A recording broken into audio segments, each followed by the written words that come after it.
Well, hey guys, and welcome to another episode of Amy's Corner.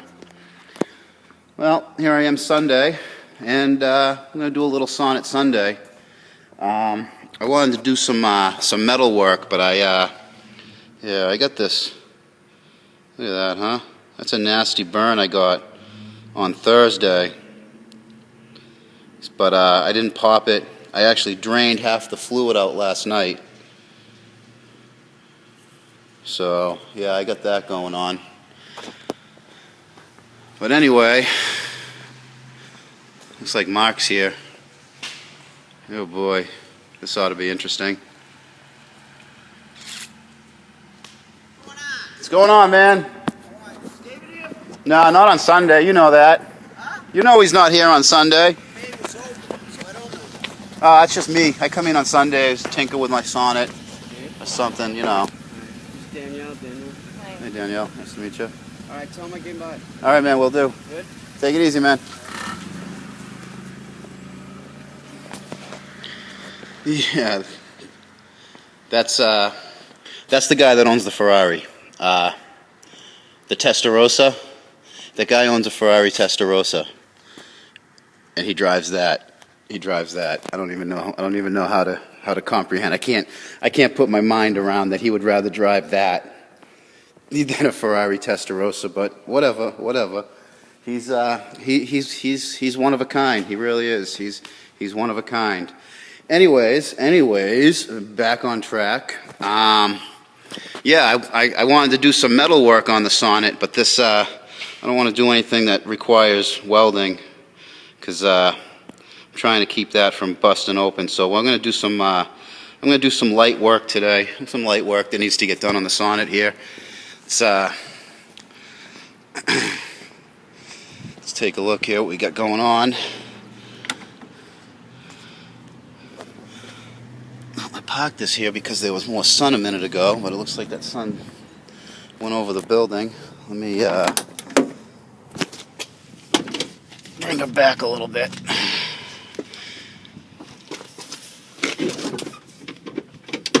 There we go. But anyway, if you look, I got a lot of oil. I can smell oil burning on the exhaust. It's coming from these valve covers. They're leaking pretty bad, pretty bad down in here. And probably this is the worst side. I don't know if you can see it, but the whole front of the motor is got a lot of oil. It's not enough to be like afraid of it running out of oil. It's not leaking that bad. But I want to get these valve covers off. I want to clean them up. With I might use my sandblaster. I might just wire wheel them. One thing about these, I'm trying to figure out what color I want to paint them. Now, as you saw, they were black, and I'm pretty sure they were black from Saab. However, I strongly don't believe that these engines would have come black from Ford. What Ford has always done, I believe they even still do it to this day with their industrial engines or engines meant to go in something that isn't Ford, like say a boat, like OMC. The OMC motors in boats were like 351s, Windsor motors, and brush shredders, chipper shredders will have like a 6-cylinder motor, the Ford 6-cylinder that would have been in like an F-150, or some of the Broncos had the 6-cylinder. And what Ford would do is they would paint that motor gray. You look at an OMC engine, it's gray. You look at one of their Ford's industrial motors, they're gray.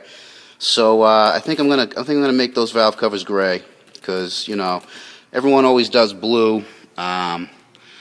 Maybe it's not correct for the car, but I don't care. It's just, So the closest I can find is this stainless steel look-alike, and I don't know, to my eyes, that's pretty close. Maybe a little shinier than what it would have been, but that's okay too. That's okay. So got those, got the gaskets here. So I'm gonna clean those covers up, paint them up, glue these gaskets to them, so we can stop that leak. And I'll check the adjustment on the valves. I adjusted the valves in the spring. It really needed it when I did it. They were loud. You know, I think sounded like a sewing machine, and it kind of made the whole gear drive for the camshaft sound a little louder. When I got this car, I was kind of concerned that it might have had the timing gear issues that these will have when they're not maintained right, but that doesn't seem to be a concern here with this thing. Oh.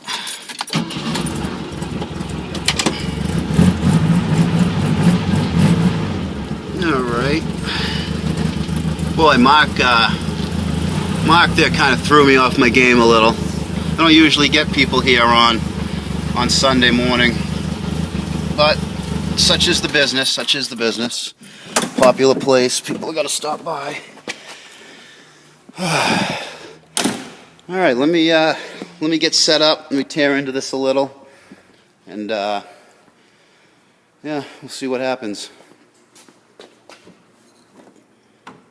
It's not really the easiest valve covers to do. There's you know, we got some coolant pipes that are laying over it. I don't really want to drain the coolant, and I don't believe I did drain it when I adjusted these valves. You know, you got this one here to contend with. So yeah, let me get a few things apart, and I'll see you in a moment. Let's get this air filter off and just see how bad this oil really is in here. Should really probably cover that. Well, before I get into the heavy stuff here, I'll cover that up. Now, there's supposed to be a bracket on the back of these air filters, but what can you do? What can you do?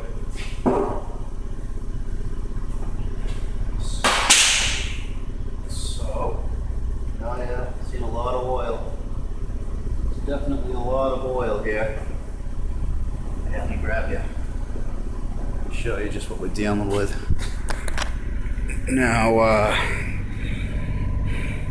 yeah, you can really see down the back of the bell housing all up in here. See how wet and shiny it is, and then you can see it's running down pretty good. Yeah, you can see that motor mount's pretty wet up here, but it's all coming from these valve covers. It's because, like I said, I adjusted the valves. I didn't have any gaskets. I just left the old demied cork ones in there. They came apart in one piece, but they were pretty brittle. But yeah, let me. Well, as you can see, I got this coolant hose, bypass hose right there, is a little in the way. I honestly don't remember if I took that off. I don't believe I drained the coolant when I adjusted the valves. And then this side, pretty much the same thing.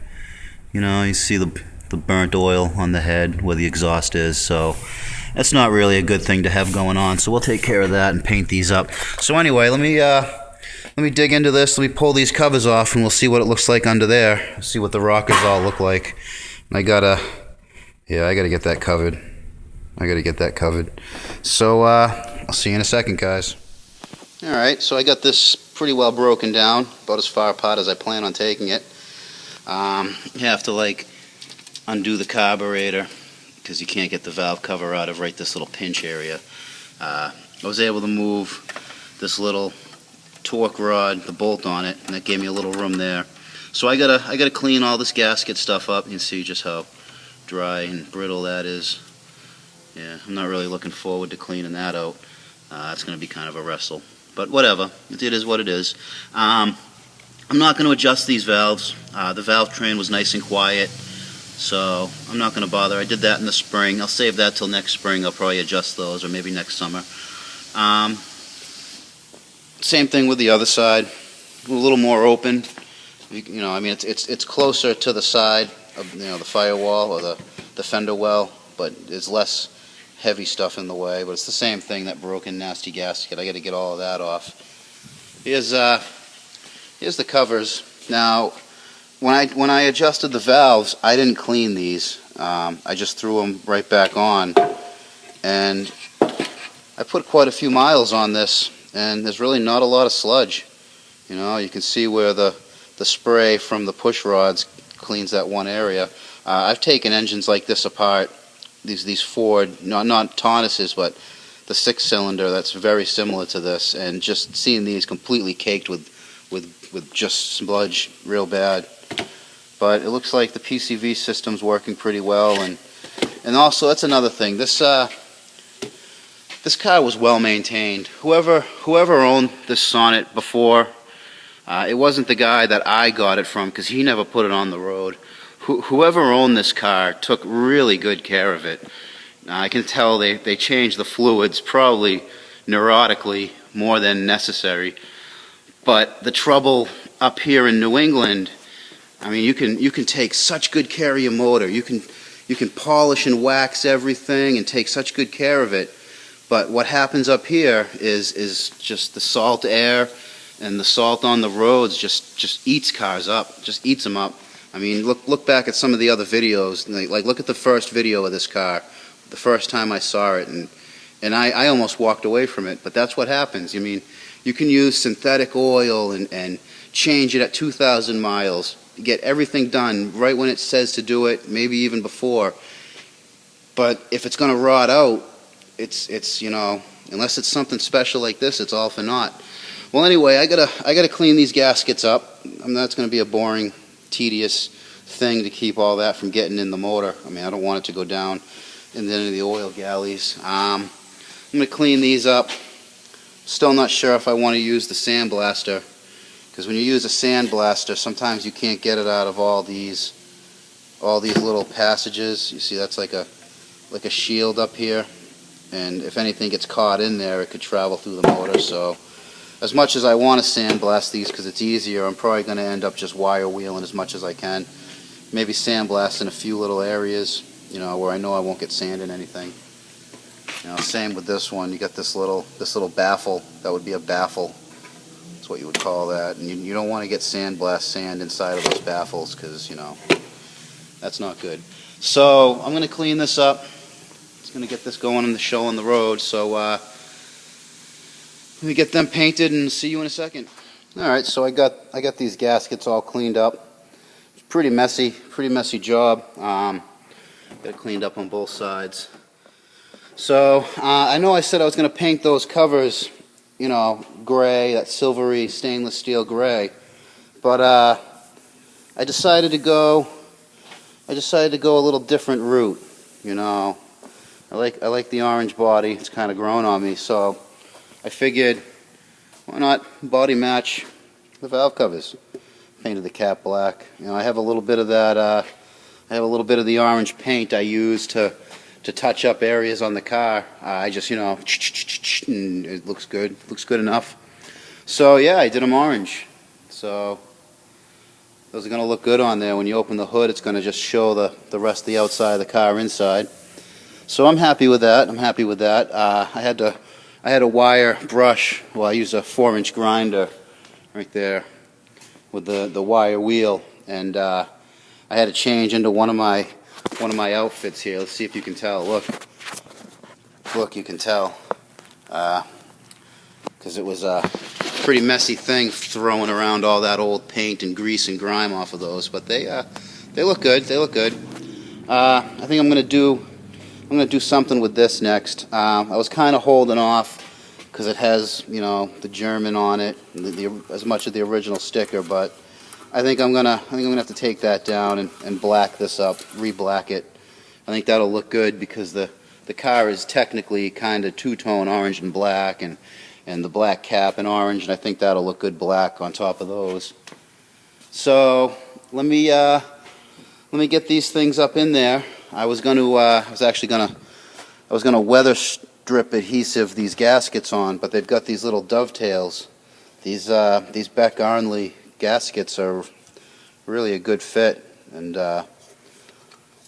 they hold right in there, so I'm not going to have to glue them. That's one less step, one less messy step. So it's getting late. I'm getting hungry. I kind of want to be out of here at noontime. I think I can make that happen. Another thing I got to do is these points are looking kind of funny. It kind of breaks up at real high RPMs, and that's my indication that the points need to be cleaned. So So I got to clean those, throw those on, and we'll see how it looks in a minute. I think it's gonna look really neat, but you guys will see in 3, 2, here you go. All right, I got that all done. I just gotta lock up here.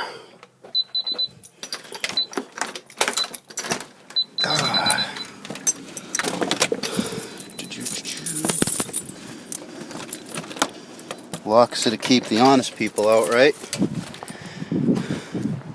All right, so yeah, I got these covers all on. I got those points cleaned up, and I think it looks pretty dang good.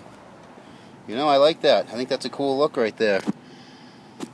You know, the body color, you got the, it just looks good. I think it looks good. I think once I get this this cover painted black, I'm gonna see if I can get a Repro decal maybe, and then do that. So, anyway, let's take a little drive, shall we? Like I said, like I've mentioned in some of my earlier videos, make sure that's close too, that we're going to be relocating the shop here. We've been here, approved auto. I've been here for about 3 years or so. And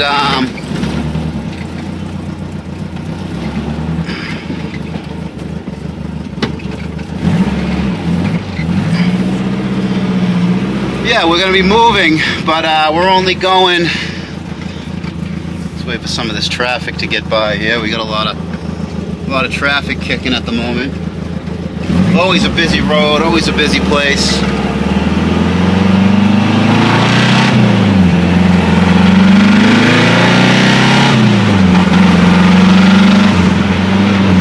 Running good with those points cleaned. Boy, it needed that. So, looks like November. It's the middle of August now, and I believe November it's looking like we're going to be going into this building right here. We're going to change the front up a bit, but it's looking like this right here might be the new approved auto. Much larger building, 2 floors. Shop is, believe it or not, the shop itself is marginally smaller than the shop we're in now. The only thing that's really holding us up and having us worried is parking here. As you can see, this lot is kind of dominated by the building. So, yeah. As long as we can get enough parking and we can petition for whatever to get that going, then this is going to be the new place. So anyway, I'm gonna go grab a sandwich from Moe's, place I like to go, and then I got this oil change card. When I got that at that car show at Firestone, they had the raffle there, and I won one of the buckets, and there's a $10 gift card and a free oil change. So I think I'm gonna go grab a sandwich. That's this way. And I'm going to go visit those guys at Firestone. So we'll see if I'm able to make a video of that. It's going to be interesting to see someone else drive the car into a bay. I am going to make the stipulation if they're going to do the oil change, and this has to go on a lift, unless they have a pit. If it has to go on a lift, then I'm just gonna have to set the lift arms up for them. This isn't really an easy car to get up in the air. So anyway, this is kind of hard to drive with all this traffic. So if I film in Firestone, I'll see you in a minute. If not, keep it out of the cabbage.